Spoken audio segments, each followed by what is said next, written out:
Alaykum assalom va rahmatullohi va barakatuh. Aytadilar, bizning yurtlarda ko'p ustozlar tavhiddan dars o'tadi, lekin ularning hayotida sunnatni ko'rmaymiz. Savolim shuki, shariatdan maqsad tavhid o'qishmi yoki sunnatlarni tiriltirishmi debdilar. Avvalo shuni biling. Birov hayotini kuzatmang. O'zingizni hayotingizni qarang. O'zingizni isloh qiling, oilangizni, ahlingizni. Birov hayotida sunnatga amal qilyapti, qilmayapti. Bunga siz javob bermaysiz.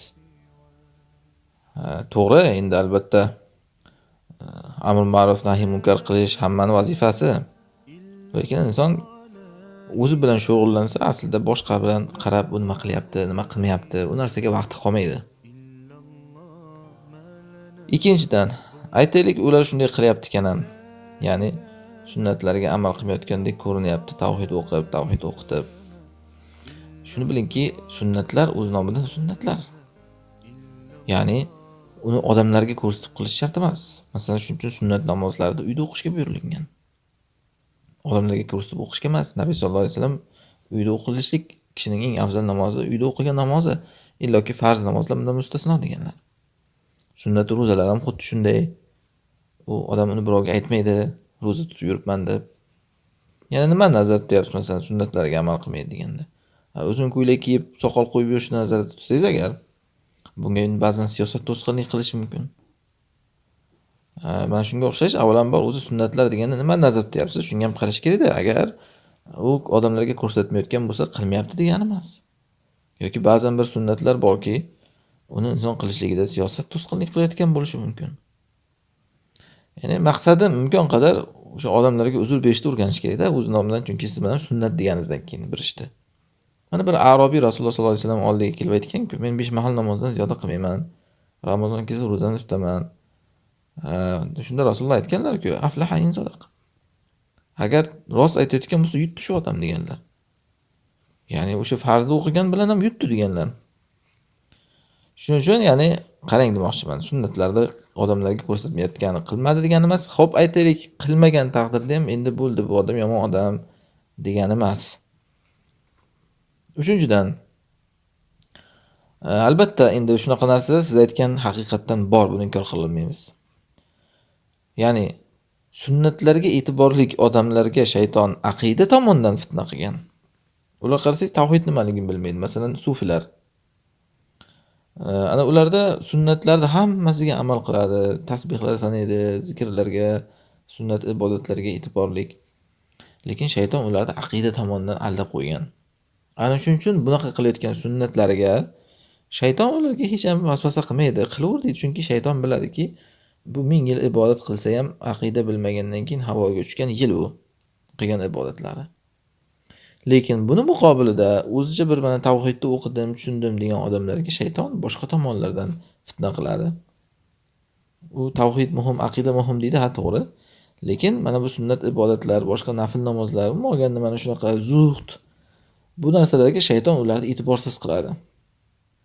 Mana qarang, Rasululloh sollallohu alayhi vasallam hadisda aytganlar, shayton Arab yarim orolida unga sig'inilishdan umidini uzdi. Demak, ya'ni aqidani buzishdan umidini uzdi degani bu. Lekin nimaga rozi bo'ldi deganlar? Sizlarni o'rtalarga tahrish, ig'vo solishga shayton rozi bo'ldi deganlar. Mana shu hadis asos qarang.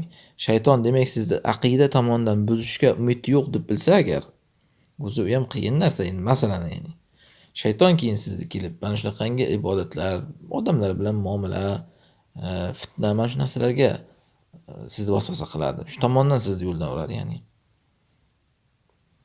Shuning uchun bunda haqiqatan aldanayotganlar bor. Din desa faqat mana shu Navoqizul Islom, Usulul Salasa, shunaqangi kitoblarni tushunmagan, boshqa narsaga hech ham amal qilmaydi.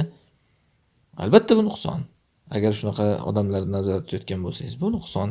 Ular aldangan odamlar va hum yahsabunannahum yuhsinuna sun'a. O'zini yaxshi ish qilyapman deb o'ylagan. Mana xavorijlar haqida degan sahobalar mana shu oyatda. Xavorijlar ham xuddi shunaqa bo'ladi. Tavhid, inil hukmu illa lillah deydi. Faqat shu bilan ovora bo'lib yuraveradi, boshqa narsalarga e'tibor qilmaydi lekin. Endi to'g'ri, ba'zilar o'shanaqa sunnatlarga ham e'tiborli bo'ladi, lekin xabatda baribir. Shuning uchun bu ko'pincha mana shunaqangi qo'pol qilayotganda mullavachchalar deydi-ku, ya'ni shu mullavachchalar hayotida kuzatilinadi. Oki, kitoblardagi shunaqangi chiroyli gaplar bilan mahliyo bo'lib, keyin amalga kelganda yo'q amal. Albatta bu narsa nuqson.